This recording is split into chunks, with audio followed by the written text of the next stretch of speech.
Alright, we're back for part 3. The 5-color sliver player expedition mapped for a command tower. And I'm sorry, that was Robin 88? No? Okay, yeah, he did. And then Robin 88 just naturally played a command tower.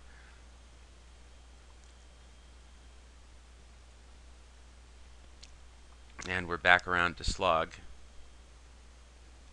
Robin 88 must have just done the land tapping thing, 'cause I don't think he actually played a spell.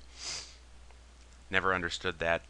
There's some players that just tap all their mana out before they pass turn. Must be some old Magic Online uh, convention. Sun Titan from Slug looks good. He is going to be able to return one of his fetch lands. I guess the Verdant Catacombs come back to the battlefield.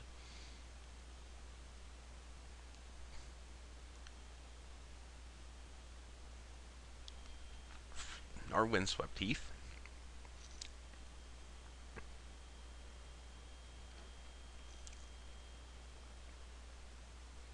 Guess Windswept Heath, technically the better option. He could fetch a basic plains if he wanted to.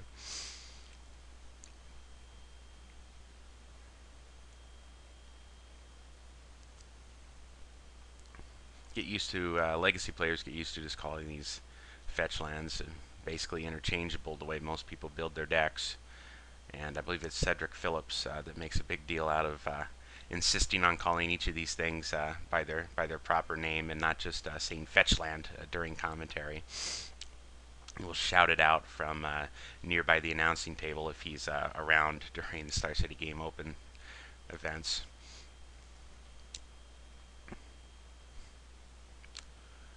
Alright, so Slug does this. He's not attacking anyone. Let's see. Kind of Shadow could have attacked somebody. I mean, I guess still sort of in the politic-y phase of the game here where he doesn't want to... I guess he probably doesn't want to open himself necessarily to counterattack here from Silvos, and he may feel like he doesn't need to antagonize either Robin or Super Secret Tech for low enough reward.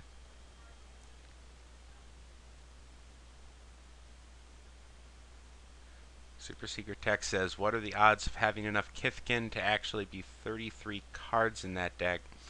We've seen one in play. I'm not sure what he means by that.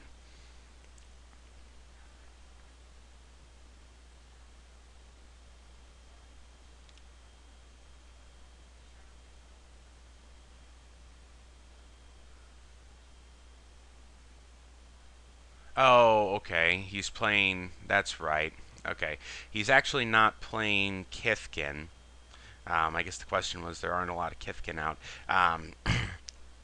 The tribal commander format, in order to increase play options, has an option for some of the smaller tribes that you couldn't play 33 to actually get it, because you still have to play 33% of your deck has to be creatures in your tribe. So advisors, for instance, would not be playable on their own. So advisors are merged with soldiers optionally. There are a whole giant list of these things. It's actually quite fun to look through and see some of the hybrid tribes you're allowed to make. But advisors and soldiers can be grouped together under the command of any advisor. A similar White Weenie style deck, but nevertheless not limited to Kithkin.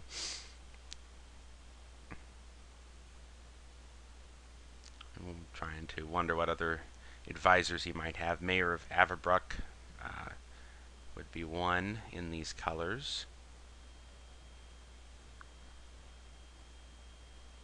Possible inclusion. Loyal Retainers, which would be pretty nice. Rip right now.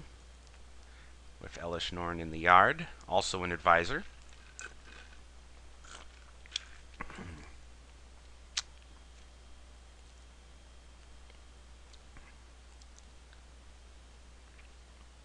And again, I'm going to try to give you as much of this match as I can, but if it goes an hour and 40, I don't think I'm going to do 8 of these. So trying to give you a lot of gameplay here.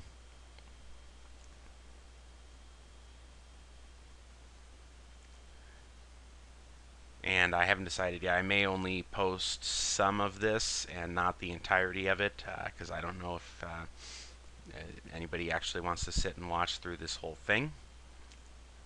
But this is the top table this week, so this will determine the winner.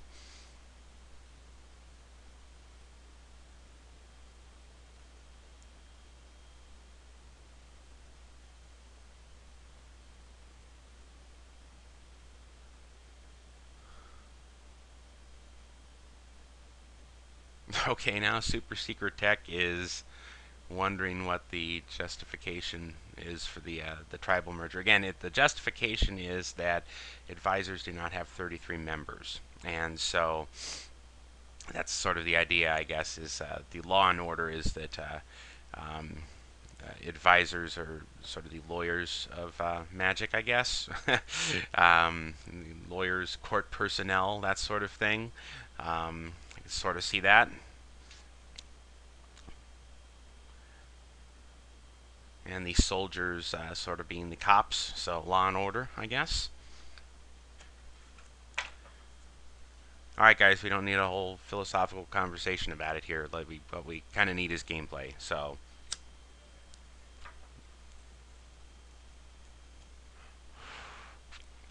let's see what else we've got going on. Maybe we can drop in on another match. Let's see, what have we got over here? Malum, Endless, Nameless, and Romulos. Romulos is on Geth. Malum is on Carador, and Endless Nameless is on Scion of the Ur-Dragon. So 5-color avatars, possibly? No, 5-color dragons. Oh, okay, nice. I like 5-color dragons. Quicksilver Amulet. That looks like a cool deck.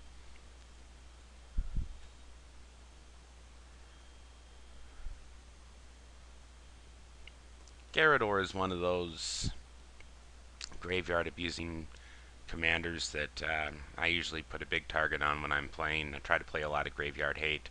I don't like decks bringing things back all the time from the graveyard.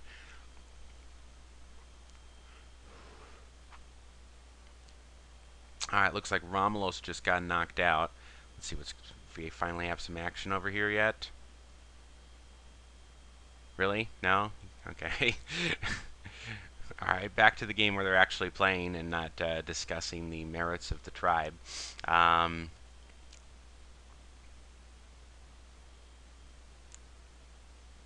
Gleam Crawler's triggered ability is on the stack.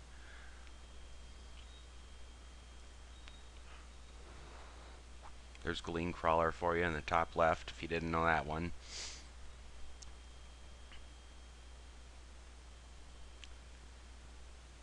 Hey, look, there's actually something going on over here. Oh, Robin88 says, I thought I F6'd. You ever try to play Commander on Magic the Gathering online? This is kind of what happens. Block out 2 hours of your time, folks, because once you get past the first few turns, people just do not play this very fast.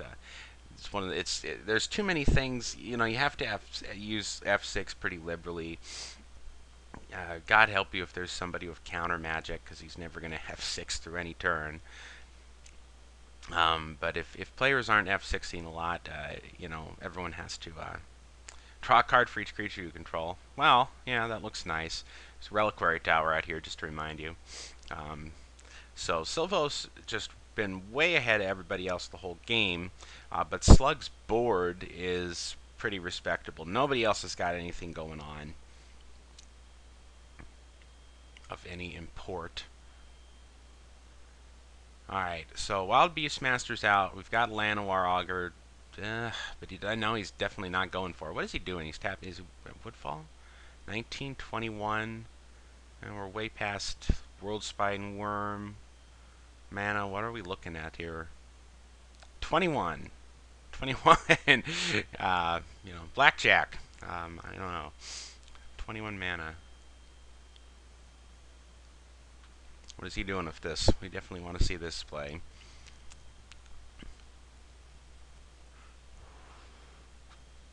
Untap all creatures you control. Alright. Umbral Mantle. Does he have...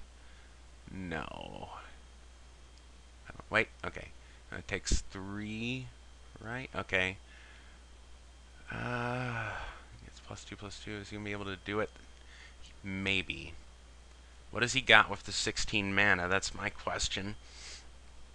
So, he's got 16 mana floating, 13 cards in hand. Here comes the Umbral Mantle. Maybe this is going to be a killing blow on somebody.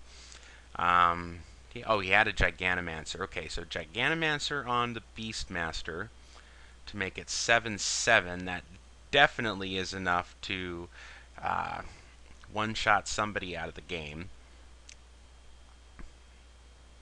Possibly 2, depending on how much he's got.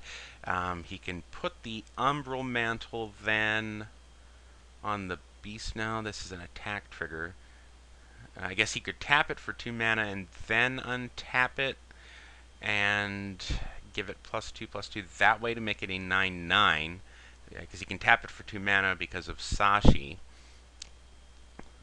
So that looks like that's the play. And then he could make it 12/12 if Llanowar Hugger Slug sees the writing on the wall here. Slug's going to concede. Yes, so he does tap it for 2 mana and then untap it. And he's got enough mana in reserve to do that. Looks like a bunch more times. 12 more? Okay. This should give us... I don't... Now, if Silvos has... Sorry, if these names have gotten screwed around.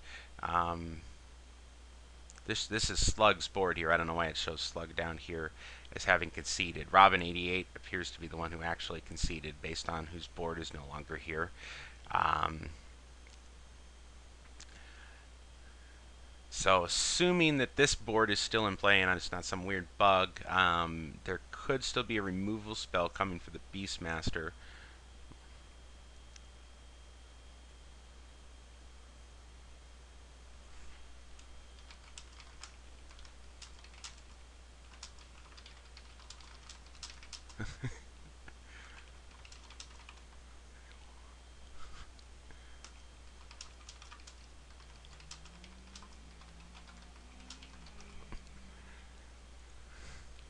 So,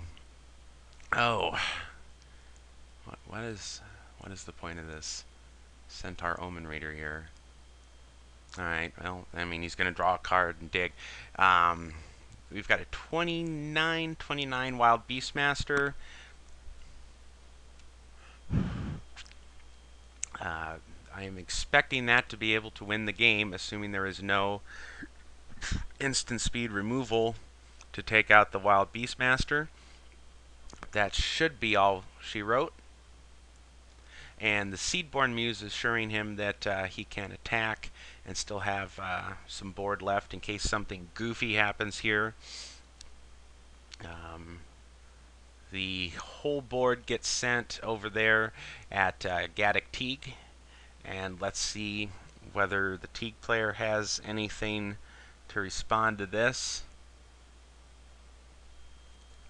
Nothing on board that could save him, and that takes care of it. So the Wild Beastmaster does indeed win the game, and he had to survive that Elish Norn, bring it back, but that was enough. So the Green Mana Ramp player, always the guy to keep an eye on, and I hope you enjoyed my coverage of the Tribal Commander event this week, and I will see you next week.